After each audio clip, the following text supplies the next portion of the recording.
Assalamualaikum warahmatullahi wabarakatuh.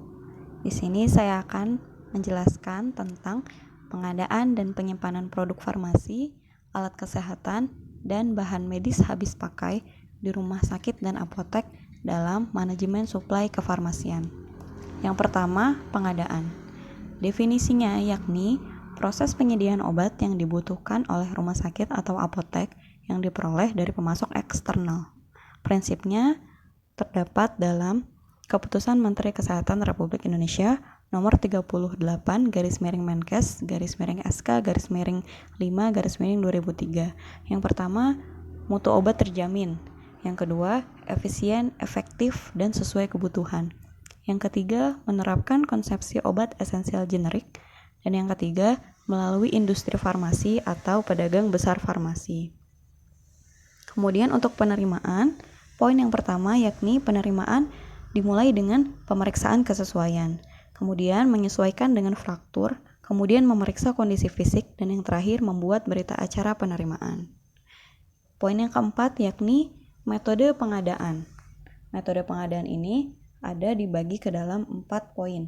Yang pertama, metode tender terbuka.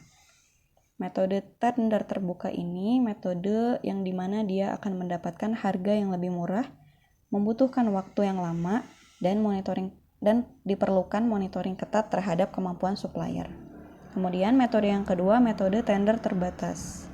Supplier didaftar dan disetujui, kemudian harga dapat sesuai kehendak dan beban kerja akan lebih ringan. Yang ketiga, metode negosiasi kompetitif. Metode ini berguna untuk barang tertentu. Supplier telah dikenal dan dapat didekati secara langsung. Dan yang terakhir yaitu metode pengadaan langsung.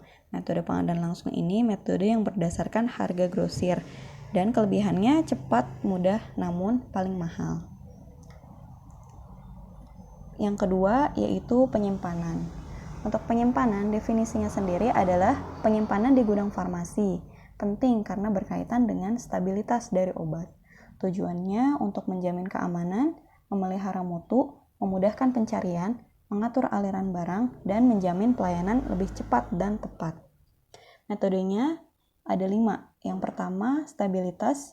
Yang kedua, bentuk sediaan. Yang ketiga, berdasarkan kelas terapi.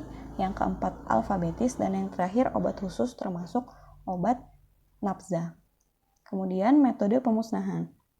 Pemusnahan dilakukan jika obat tidak memenuhi persyaratan mutu, sudah kadaluarsa, tidak memenuhi syarat pelayanan kesehatan dan ilmu pengetahuan, serta jika obat yang izin edarnya dicabut.